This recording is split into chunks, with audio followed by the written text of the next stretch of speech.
My name is Greg Endres. I work as an extension area agronomist here at the center. I'm serving as a host this afternoon. Yeah, so we have two basic areas. One is soils management and then one is crop pest management. For the crop pest management, we're not covering entomology today. We are covering weed science and plant pathology. So to kick it off, Mike Ostlie and I are going to talk about several of our weed management trials that we're conducting here at the center. Just give a few highlights about some selected ones. And then our other pair of partners in weed science is Richard Zollinger and Kirk Howitt, and they're going to give a state perspective of some of the issues that everyone is dealing with. So I'm going to begin and talk a little bit about some weed science projects.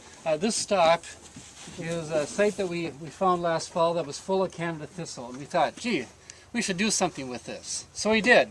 We chose to grow corn, and we have the objective of selecting or evaluating some post-emergence herbicides that will provide at least season-long control of Canada thistle in corn, and even longer yet would be better. So that's the basic objective of this trial. We have 8 treatments. The first trial-wide treatment was applied as a pre-emergence product when the Canada thistle was emerging to about 3 inches in height. And we used Sure Start plus Roundup Power Max and then the appropriate adjuvant. And then our post-emergence treatments were applied on June 17th. That was about 3.5 weeks after the Sure Start was applied.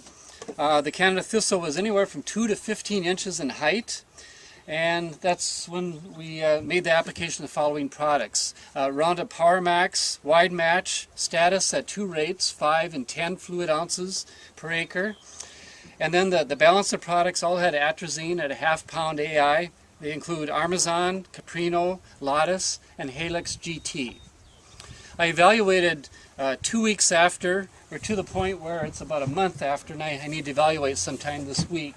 But after 2 weeks of application, the 2 products in my visual evaluation that looked quite good was Status at the high rate, the 10 fluid ounce, and Halix GT. So both of these, well, Status I rated as visually about 87% control with very minimal regrowth. And the other was Halix GT. It had actually a higher rating visually, but it seemed to have a little bit more regrowth as well. I suspect when I evaluate in the next few days that there'll be more regrowth present. And the regrowth is either new rosettes that emerged or the existing plants that were present. They would have axillary buds that would not be dormant anymore and start regrowth. So that's the basics of this trial. We will not take it to yield. You can see a lot of variation in the corn. We just want to see how what we have for products that would be useful for you if you have a mess like this in your corn. Any questions? The question was, am I rating injury?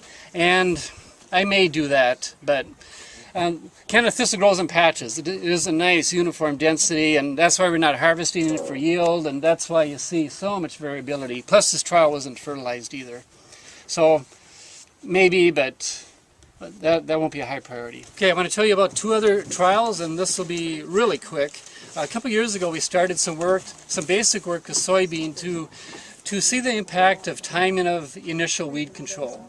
And so our treatments are right at planting time. We apply a soil applied product and glyphosate if needed.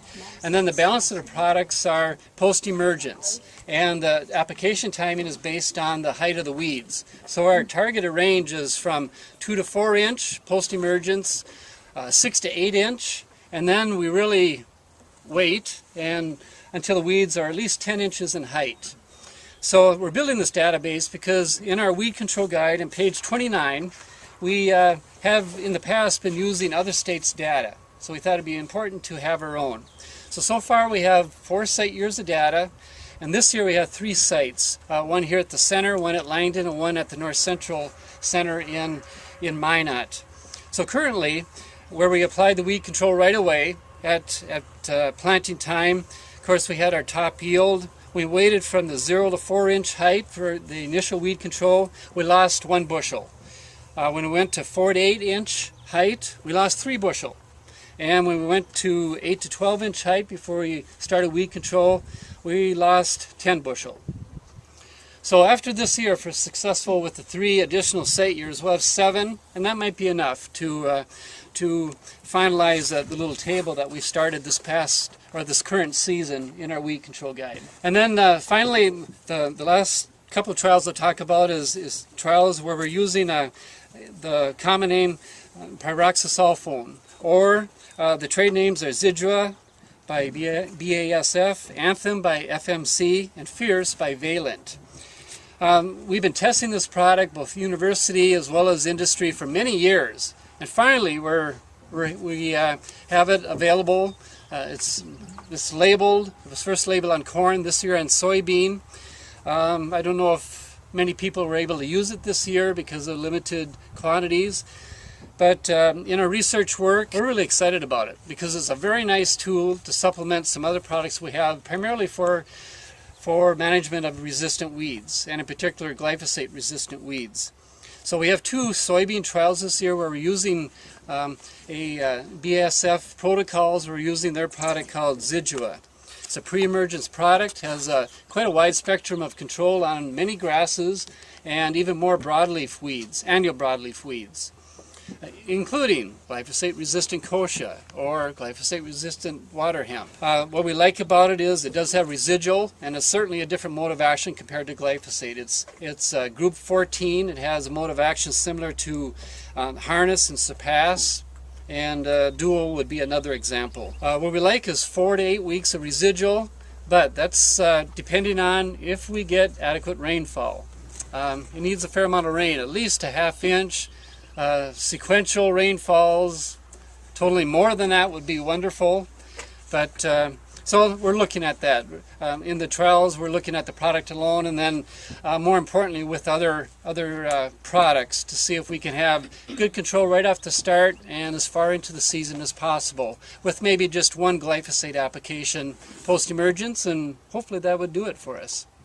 So initially on the evaluations I've made, there's a number of treatments in the BASF protocol that look very good, that look outstanding. There is a rotation restriction. Any crops that are labeled with these 3 products, of course, we're using it on soybeans, so we could plant corn in that area in the future, but non-labeled crops, then there's a waiting period of 18 months. So a couple things you need to be careful about: crop rotations, as well as we need rain soon after application to activate the product and have it work for us. Any questions? Well, this winter we will print up reports, and for example the Wild World of Weeds workshop, I know I'm going to talk about this trial. I'm excited about it, and we'll talk about as many other between Mike and I as we can with the time that Richard Zollinger gives us at the Wild World of Weeds workshop. Alright, I'm going to turn the program over to Mike Ostlie. He's a native of North Dakota. He's from Northwood.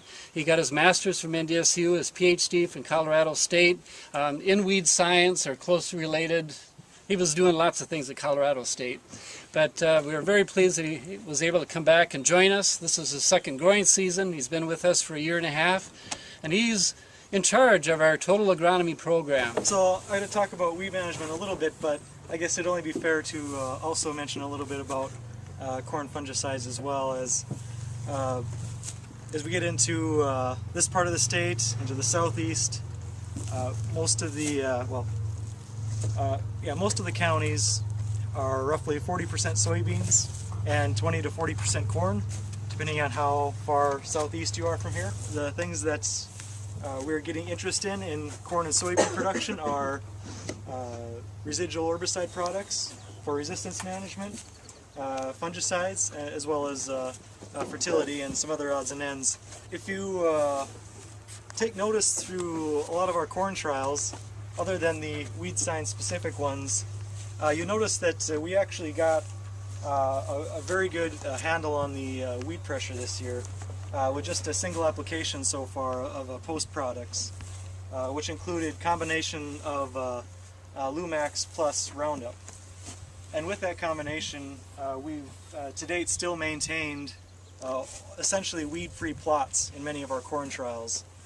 And that's just an example of what I'm hoping will be, for us anyway, a one-pass deal this year. Now, that won't occur all the time. We've actually been quite dry here this year, and so weed emergence in general has been pretty low. But is kind of emphasizing the point that glyphosate alone isn't always going to be the best option anyway, regardless of if you have resistance or not.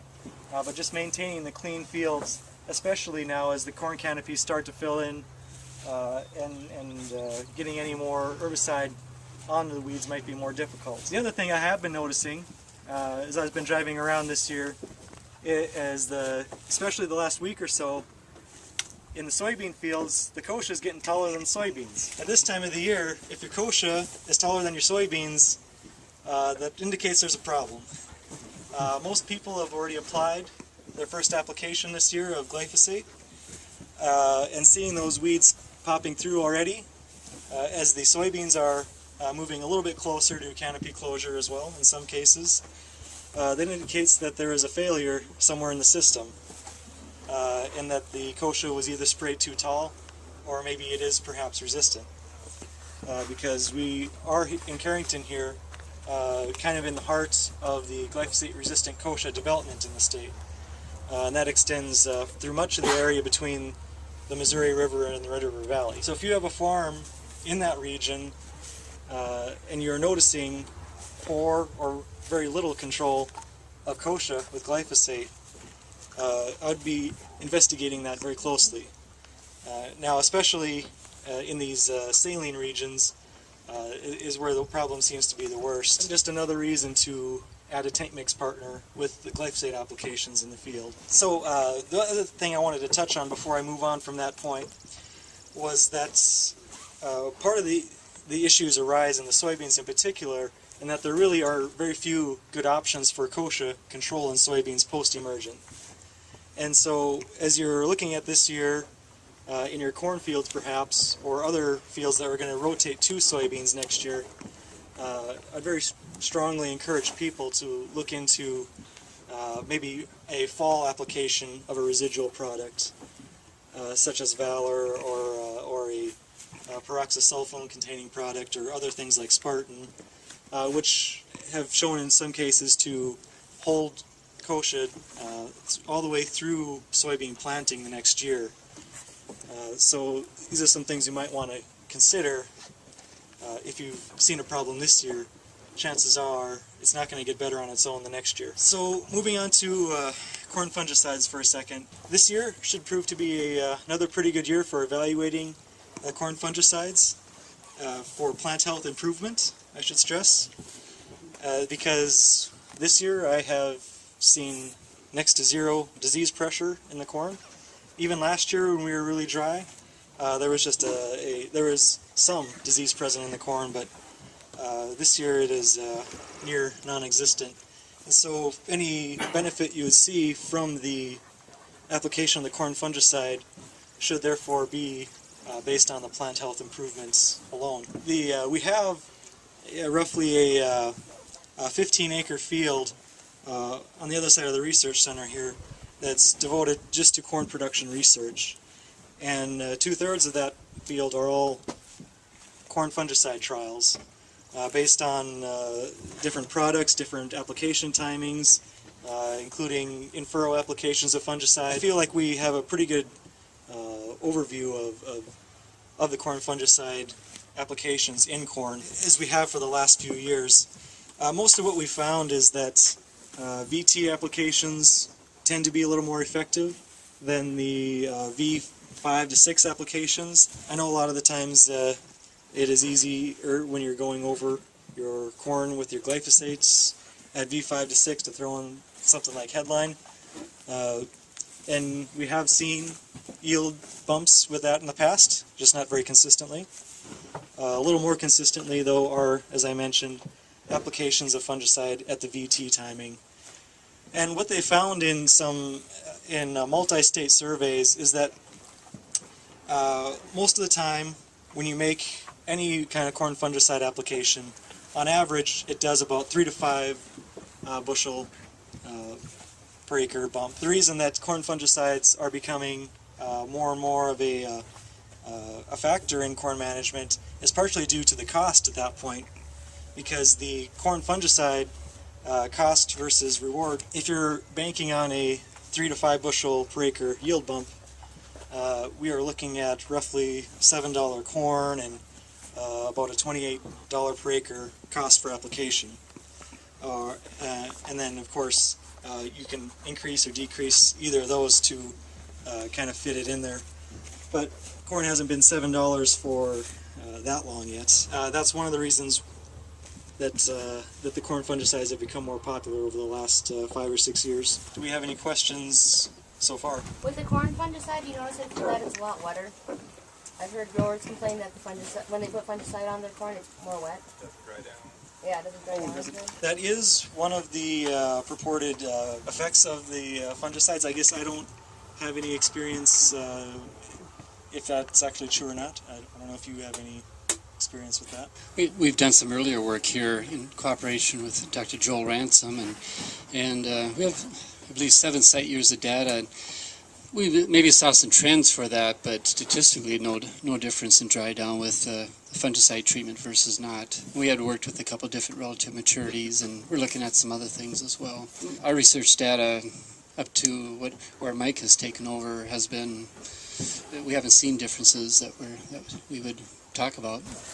I should also mention too, because we do have a number of the corn fungicide trials this year here at the Research Center, we will be publishing the results from this in our annual report. So if you are curious about what we find this year, feel free to pick up a copy, as well as last year's copy also has quite a few of the trial results from last season as well.